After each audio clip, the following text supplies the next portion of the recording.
And now we have actually a very, very special guest with us today, who is going to share some thoughts and a poem with you. Kurdo, will you please join me here on the stage?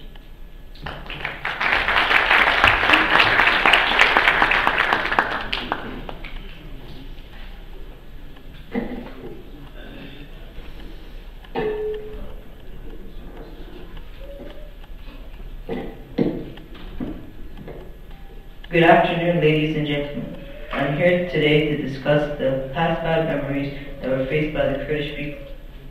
This started when Kurdistan was divided into 5 parts by the Sykes-Picot Treaty. Kurdish people in these parts faced a lot of problems with the new governments of the new states they lived in. Kurdish people in these parts have been neglected and killed by mass destructive chemical weapons as in 1920.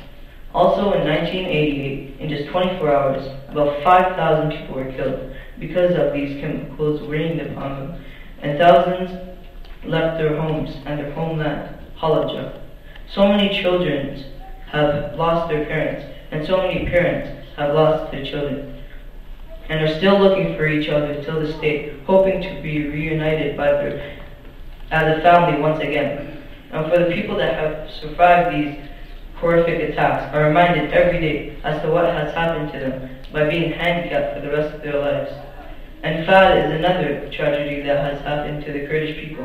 And if you are asking what anfal is, I can sum it up for you.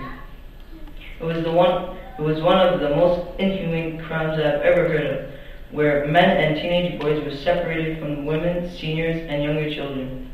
All of these men and teenage boys were killed by being shot to their fresh corpses with other dead people in them. Women, seniors, and young children were put into locations unknown to us. What I have mentioned were a few examples of how Kurdish people's human rights were violated. Till now, nobody has classified this as a genocide, other than Kurdish people who have lived through this pandemonium. I am proud as a Canadian that my country, Canada, now recognizes these horrible crimes as a crime against humanity. But in my opinion, this should be treated as other horrific genocides that have unfortunately happened in the past. I have a question. If God gives us life, nationality, and freedom when we are born, who gives the right for someone to take these gifts away from us?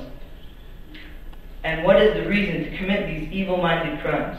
Is it simply greed to get power, or is it pure insanity that leads them to do so? I don't know what these people think.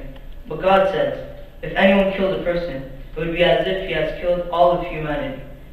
But if you save a person's life, it would be as if you have saved all of mankind. Thank you for listening to my presentation.